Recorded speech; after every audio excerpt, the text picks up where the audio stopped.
Sa kahabi natin na nagtanong kung ano ba yung maintenance na ginagawa natin sa ating water pump, eto sakto kahabi. Ito yung piping ng ating bottom drain sa ilalim na humihigop ng mga dumi na nakakabit sa ating water pump. Yung dito na part, PVC din yun. May input din ng tubig na nagsisilbing bottom drain. Natanggal po kasi siya, kaya yun inahon po natin to. Pero ngayon sakto din, ipapakita ko sa inyo kung ano yung ginagawa nating maintenance or paano natin nililinis yung pump natin na Pereha PB2000. Ito yung skimmer natin pababa. So kung makikita nyo, yung pipe na ginamit natin dito 32mm, tapos dito naman 1 1/2, mas maliit dito para yung higop sa ating skimmer mas malakas at mas mahigop talaga niya yung tubig. At yan, tatlo po yung butas nito na nagsisilbing bottom drain ng ating setup na pump feed.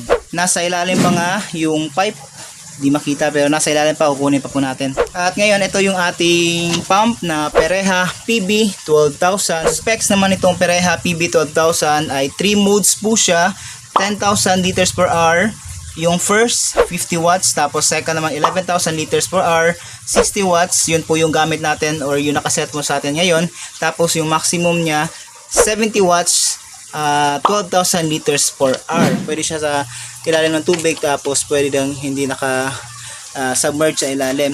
Pero mas malakas yung hata kasi ng tubig pag naka-submerge siya, kaya mas maganda na naka-submerge yung pump natin para mas ma-maximize natin yung higop ng tubig. Yung nasiraan tayo nito nung nakaraan, kung maalala nyo pa yung video natin na yun, nag-repair po kasi tayo noon ng ating koi pad. Pinalitan natin ng trapal. Mga ilang araw din natin nakatambay itong pump natin at di siya naka-submerge sa tubig. Kaya yun, yung mga dumi niya tumigas sa ilalim, kagaya na lang nito sa impeller nitong ating pump. Kaya yun, bumara at nag-stuck yung impeller.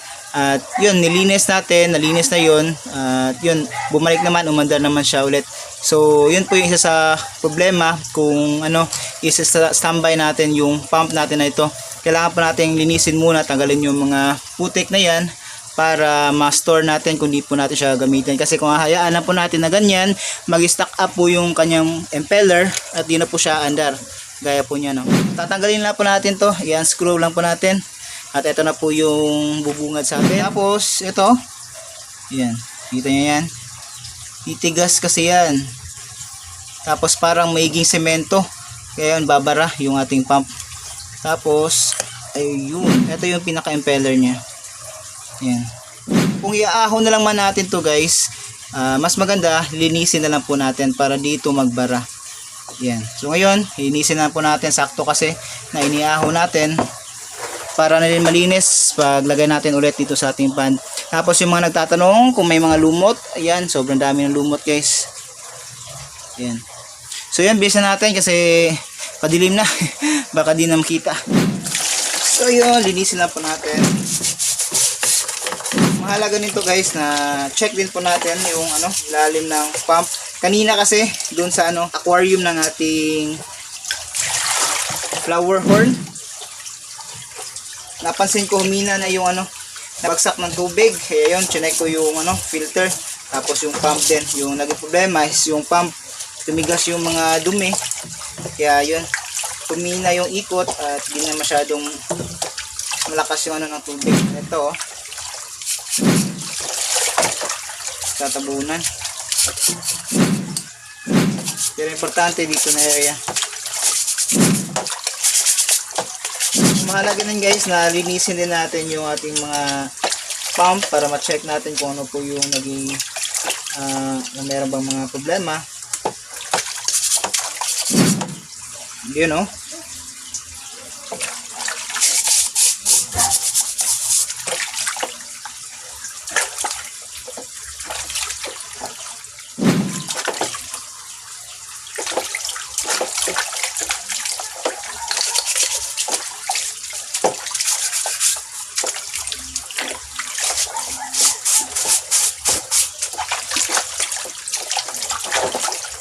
So yun lang, goods na ulit ito.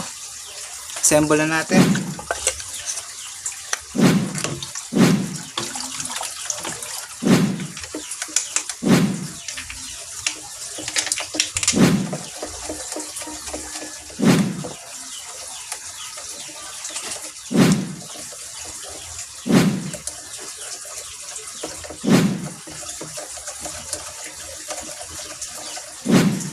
Yan. Okay na ito. Assemble natin ulit tapos balik natin dun sa pan. Assemble na natin para may balik na. Kasi medyo madilim na.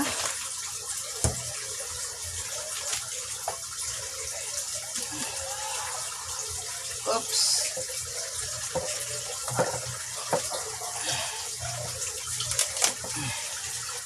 Yun, ganun lang.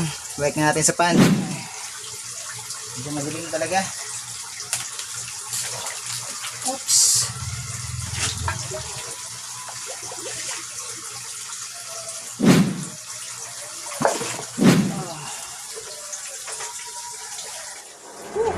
So yun mga kahabi, ganoon ko lang nililinis yung ating water pump na Pereha PB12,000. Kaya pag may chance tayo na linisin natin yon o malilinis natin yon, yun nga nililinis natin kasi medyo madami ding mga dumi na pumapasok o natatrap doon sa ating pump para makuha talaga natin yung maximum na flow ng tubig na kaya ng ating pump. So yun na mga kahabi, maraming salamat sa panonood. Thank you and see you po sa susunod na video. Happy fish keeping.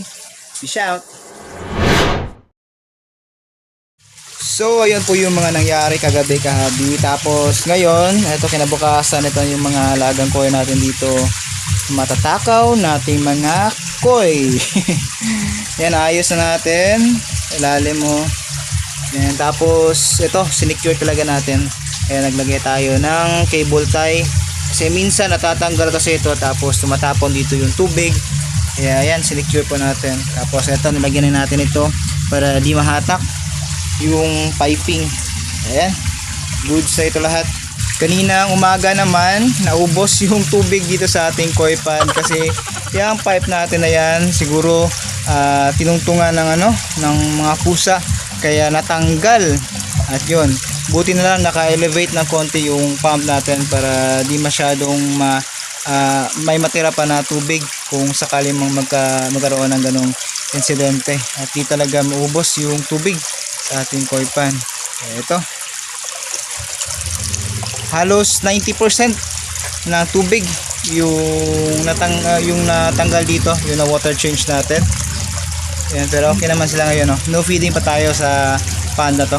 Ito naman sila dito dahil hapon na. Ayan yung ginagawa nila. Pag may pumapasok dito na tao, nagro-roaming sila sa area kasi nag-aantay sila ng koi food.